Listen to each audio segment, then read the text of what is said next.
بابا بيقول ان انت ما بتروحش الحضانة، هل الكلام ده صح؟ رود، ما بتروح ولا ما بتروحش؟ أروح. طب انت الابلة بتاعتك بتضربك ولا لا؟ ما بتضربكش؟ بتذاكر وتفهم منها ولا لا؟ بذاكر. بتاخد كام مصروف في اليوم؟ 5 سنين. 5 جنيه؟ بجد؟ طب ماشي، انت بتروح مع اصحابك ولا بتروح لوحدك؟ أمي بتوديني. ماما اللي بتوديك يعني؟ ماما بتضربك ولا لا؟ بتضربكش؟ طب بابا بيضربك؟ ما تخافش، هو موجود قدامنا بس ما تخافش منه. بيضربك ولا لا؟ طب مين اللي بيضربك؟ محدش. صحابك اللي في الحضانة ممكن بيضربوك ولا لا؟ بتدي لهم اكل من الاكل اللي بيتاخدوا معاك؟ ما بتديش لحد ليه؟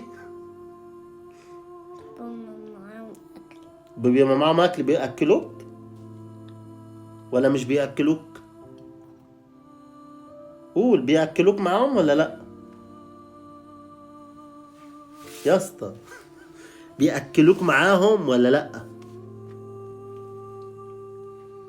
لا. يا عم.